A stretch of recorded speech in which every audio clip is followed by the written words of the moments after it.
গ্রামবাসীরা 2 দিন পর পরে এই ঘটনার পর থেকে আর রোজার থেকে কুরবানি পর্যন্ত একে একে 4টা অভিযোগ দায়ের করছে।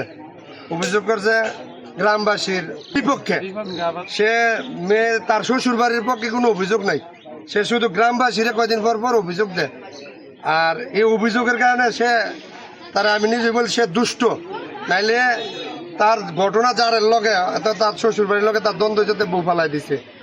এই দ্বন্দ্বের মধ্যে তার শ্বশুর বাড়ির বিরুদ্ধে কোনো অভিযোগ নাই, অভিযোগ হলো তার গ্রামবাসীর বিপক্ষে অভিযোগ। মামুন আমার এই ভাতিজি বিয়ে করছে, ইদানিয়াতে তার বউ ফালাই দিছিল বা তালাক দিয়ে দিছিল। এই কথা সমাজে প্রচার করার পরে আমরা সমাজবাসী তারে নিয়ে আমরা সমাজবাসী পড়ছি, তারে ডাকছি, তাই দরবারও আসে নাই।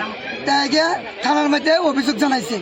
অভিযোগের পরে আমরাও থানার মধ্যে গেছি, তারপরে মায়ের পক্ষ থেকে একটা অভিযোগ করছি।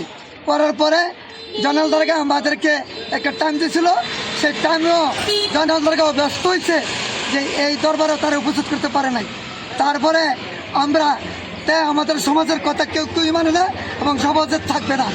আমাদের বিরুদ্ধে একে একে 4টি অভিযোগ থানায় প্রেরণ করেছে। এখন আবার কিছুদিন আগে আমরা তার সমাজে বইটা ডাকছিলামও, তাই আসে নাই। তাই বলছে আমি কামাল্লা সমাজে থাকবো, আমি রাজনগরের সমাজে যাব না। সে গ্রামে অনেক লেনদেন করছে অনেকের সাথে, অনেকে ওর কাছ থেকে টাকা পয়সা পাইব, চাইতে গেলে মামলার ভয় দেয় বা বিভিন্ন কিছু করে। ওর এমনও রেকর্ড আছে কিস্তির অফিসারের টাকা আত্মসাৎ করছে, গ্রামবাসী এটা মিটাইয়ে দিছি। এরপরে বাদি আপনার কিস্তি তুলে দিছি, কিস্তি 2 খানতে আপনার 6 লাখ টাকা তুলে দিছি।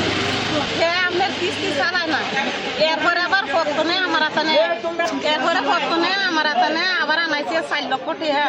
4 লক্ষ টাকা আনাইয়া 9.5 লাখ টাকা মিলাইছে। মিলাইয়া এখন আমার মায়ের মাছ ধর করে।